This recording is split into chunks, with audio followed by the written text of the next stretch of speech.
Welcome to my channel. Today I'm going to do a book review. I received this book from Crossway in exchange for an honest review. And when I saw this book in the list of books available, I was really excited because I've always wanted to watch this movie with Corrie Ten Boom. It's just really amazing everything that she's been through. And for many reasons, I always loved her quotes and, just her story of redemption, her story of forgiveness. So I did get to read. It's an easy read. What I liked about this book is that along with the reading, there's also a lot of historical bits and pieces of the time during Corrie Ten Boom's journey back in Germany. It was just awesome to get those bits of pieces. Corrie was the first woman in the Netherlands to be a licensed watchmaker at age 32. Her dad was a watch maker and he trained her. So I thought that was pretty amazing to learn. And so it all began in 1939. There was a war in Europe. It began in Europe. It was from the evil control of the Nazi Adolf Hitler. They invaded Poland. This marked the beginning of World War II, which was amazing to see what happened. The World War was 25 years. World War I was 25 years before World War II. Holland was attacked in May 10th of 1940. So it was in the 40s that this happened.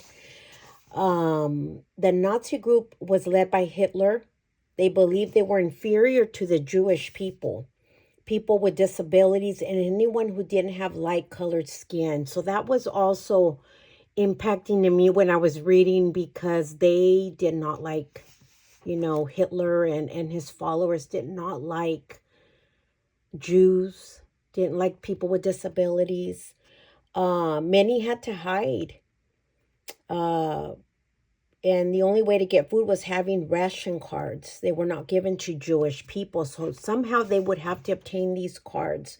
Corrie was a woman who always wanted to help. She began to hide Jews from the Nazis.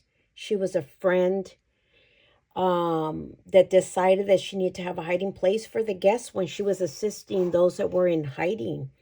Corrie and her sister were later on arrested. I read into that and later learned that they had been betrayed by a friend who worked with the Nazis. So that's how they ended up finding Corrie, because she did live, in her house and she would hide them. Her and her sister were taken to a prison with over 90,000 women. And many of them died from beating, shooting, medical experiments, diseases, lack of food, and exhaustion. Corrie and her sister worked over 11 hours each day, but they would still make time to have Bible studies and worship. I thought that was awesome. They still set that time for our Lord. Many others from Poland, Belgium, and Austria were women prisoners that were in the same prison that Corrie and her sister were. Corrie's sister died from bad conditions at the age of 59. So I thought that was really sad, because she only has one, she only had one sister. And while they were in prison, she passed away. Later on, Corrie was eventually released from the woman prison, which she believed was a miracle from God. The war ended and Corrie was able to see that those that forgave were able to rebuild their lives.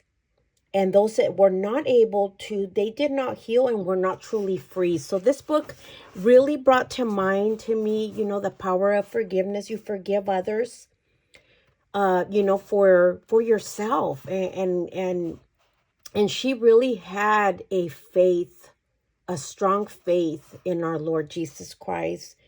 And so I do recommend this book.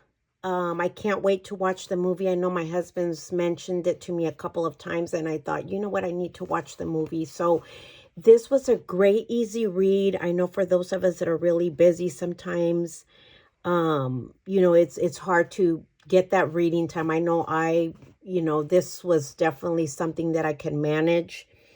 And so I want to close off with sharing two of the quotes that stood out to me. One that Corrie would have a lot of books. And the other thing that I learned was that Corrie had moved to California. She lived in LA, and there's actually a museum that was dedicated to her, and she was given also an award. So it definitely recommend this book for you to read before you watch the movie.